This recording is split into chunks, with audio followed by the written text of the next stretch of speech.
नमस्कार, आदाब, सत श्री अकाल। आप सभी का स्वागत है एक बार फिर से क्रिकेट के किस्से में। और मेरे साथ एक बार फिर से जुड़ चुके हैं क्रिकेट विशेषज्ञ हमारे दीपक जी। सर बहुत बहुत स्वागत है आपका।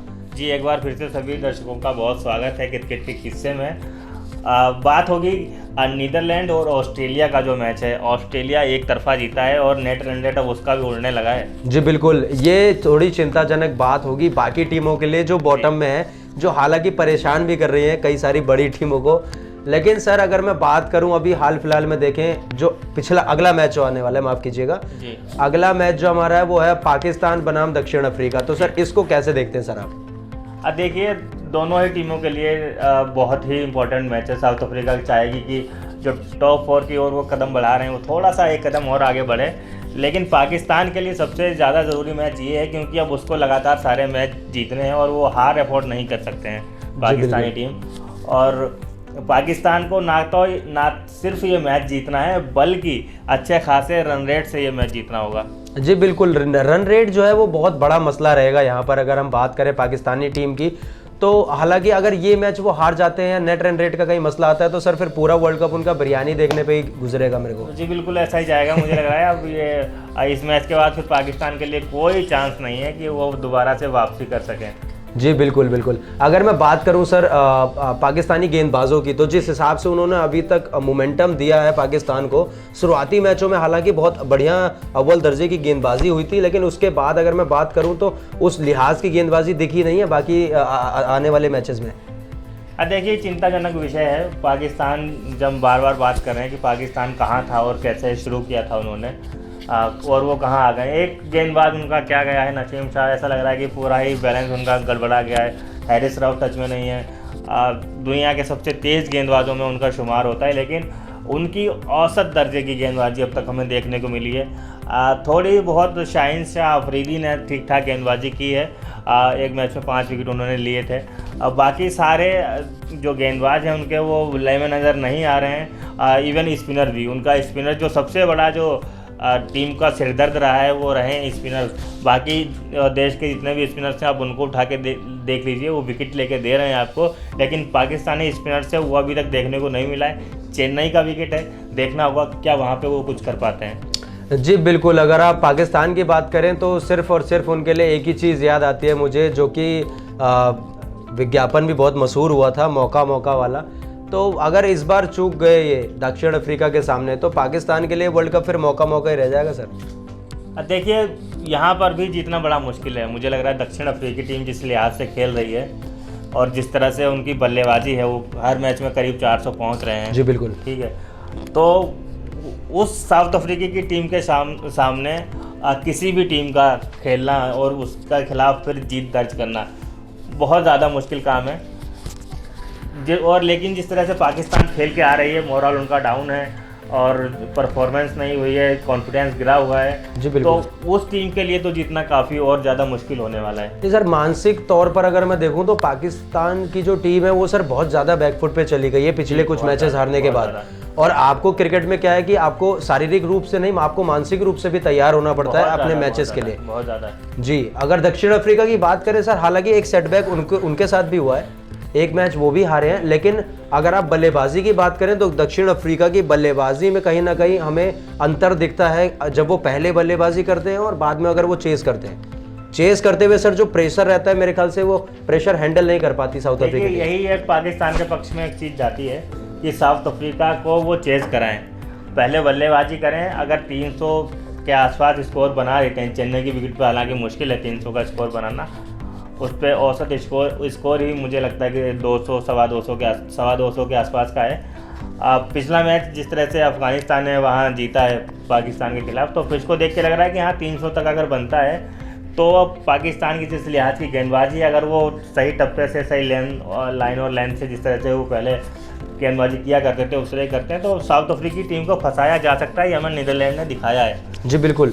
अगर आप बात करें सर गेंदबाजी की, तो मुझे लगता है कि इस बार कमान संभालनी होगी और वापसी करनी होगी आपके हैरिस रऊफ को। शाहीन शाह अफरीदी माने जाते हैं सर, विकेट उन्होंने ली है। हालांकि अगर हम विकेट की बात करें अफगानिस्तान के मैच के खिलाफ, तो 130 रनों की जो साझेदारी हुई उसके बाद आपने पुरानी गेंद से आके विकेट निकाल के दिया सर।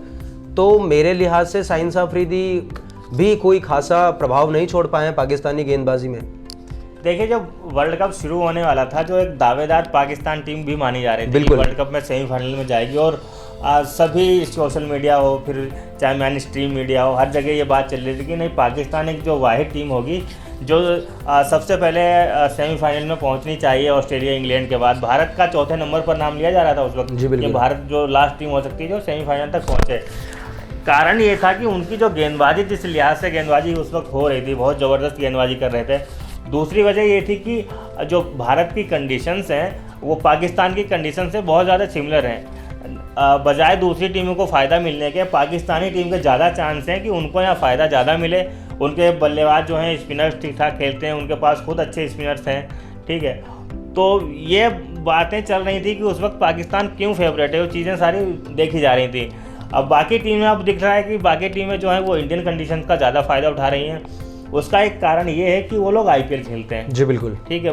पाकिस्तानी टीम काफ़ी समय से भारत में नहीं आई है खेलने के लिए, और जो बाकी टीम है, साउथ अफ्रीका के क्विंटन डिकॉक हो गए, क्लासन सीज़न खेले हैं पिछला, और बाकी जो उनके गेंदबाज हैं, बल्लेबाज हैं, वो तक यहाँ पे आईपीएल लगातार खेलते रहे। तो आपको फ़ायदा देखने को मिल रहा है कि वो टीमें किस तरह से बेहतर कर रही हैं और पाकिस्तान क्यों नहीं कर पा रही है। जी बिल्कुल, अब ये देखने वाली बात होगी कि पाकिस्तान किस तरह करेगा, सामना रबाड़ा का या वर्ल्ड कप का कबाड़ा होगा। तो देखते हैं सर आगे क्या होता है, पाकिस्तान का रुतबा काम आएगा या अफ्रीका का जो तूफ़ान है। अब देखने वाली बात होगी सर, हमारे कुछ दर्शक हैं जो हमें कमेंट्स भी करके थोड़ा बताते रहते हैं कि उनके भी जद्दोजहद में क्या चल रहा है। तो अभी एक कमेंट आया है योगेश गौतम का, तो योगेश गौतम का सर कमेंट मैं पढ़ना चाहूँगा। योगेश गौतम लिखते हैं कि जिस प्रकार से भारतीय टीम इस समय खेल रही है, तो क्या लगता है भारतीय टीम इस समय लग रहा है उनको कि तीसरा वर्ल्ड कप उठा लेगी? देखिए इसमें कोई, मुझे तो शक नज़र नहीं आ रहा है कि भारत इस बार वर्ल्ड कप जीतने वाला है।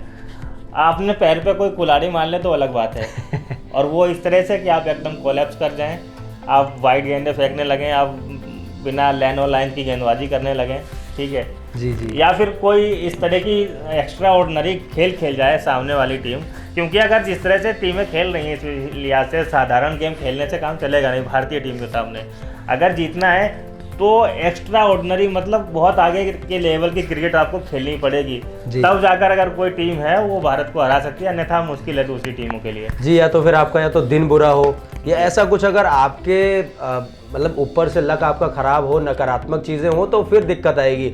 लेकिन जिस लिहाज की भारतीय टीम अभी प्रदर्शन कर रही है, मुझे नहीं लगता सर कि कहीं कुछ प्रॉब्लम आने वाली है। जी बिल्कुल, मुझे भी ऐसा ही लगता है, क्योंकि जिस तरह का बैलेंस है, और अगर शुरुआती विकेट भी, जैसे एक बार ये कोलैप्स हो चुका है, 2 रन पे 3 विकेट आपके गिर चुके हैं, लेकिन इससे बुरा क्या ही हो सकता है। तो हमारे बल्लेबाज तैयार हैं इस सिचुएशन के लिए कि हम वहां से भी मैच को संभाल लेंगे। जी बिल्कुल, तो योगेश जी को मैं यही बताना चाहूँगा कि आप निश्चिंत रहिए, पूरे देश को, पूरे विश्व को यही लगता है कि इस बार जो विश्व कप उठाएगा वो भारतीय दल होगा। जी जी। अब अगले कमेंट की ओर बढ़ते हैं सर। अगला कमेंट आया भूपेंद्र जी का आया है। ये सर आपसे एक प्रश्न पूछना चाहते हैं, ये शायद इनकी टीम है, महाकाल योद्धा करके इनकी कोई टीम है, तो ये कहते हैं कि इनके बारे में कुछ टिप्स दीजिए। ये भी शायद सर क्रिकेट वगैरह खेलते देखते रहते हैं, तो आप इनके बारे में कुछ टिप्स दीजिए कि क्रिकेट को कैसे बेहतरीन बनाए, क्या कर सकते हैं ये? देखिए, सबसे जो भी कोचेस सिखाते हैं हमारे, जितना हमने थोड़ा बहुत सीखा अपने सीनियर से क्रिकेट खेलते हुए, कि अपने बेसिक्स पे फोकस कीजिए। आप शुरुआत में जो बेसिक गेंदबाजी है, बेसिक फील्डिंग है, बाकी चीज़ें जो अपने आपके अंदर इनबिल्ट चीज़ें हैं वो तो फिर एक्स्ट्रा ऑर्डिनरी तौर पर आ जाती हैं, आपको और बेहतर करने में मदद करती हैं। बाकी जो जितने बेसिक्स हैं शुरुआत में वो बेहतर हो तो आप बेहतर क्रिकेट खेल सकते हैं। जी बिल्कुल, और यही पाकिस्तान टीम गड़बड़ कर रही है, बेसिक्स उसका ठीक नहीं है इस वर्ल्ड कप। तो वहीं पे ही हार मिल रही है। तो भूपेंद्र जी, हमारे दीपक सर का यही कहना है कि आप बेसिक्स पे ध्यान दीजिए और अपनी फिटनेस लेवल को बढ़ाइए और अब खूब सारे रन बनाइए। हमारी यही आशाएं हैं, यही दुआएं हैं आपके साथ, और हमारे साथ जुड़े रहिए। सभी दर्शकों को मैं ये बताना चाहता हूँ कि पूरा वर्ल्ड कप हम आपके लिए ऐसे ही मनोरंजक बनाते रहेंगे, लेके आते रहेंगे। आप कमेंट्स करते रहिए, हम आपको आपके कमेंट्स जो हैं वो साझा करते रहेंगे, बताते रहेंगे, उन पर चर्चा ज़रूर होगी और जायज़ रूप से होगी। जी। तो मिलते हैं आपसे एक बार फिर। आपका बहुत बहुत धन्यवाद हमसे जुड़ने के लिए क्रिकेट के किस्से में। जय हिंद, जय भारत।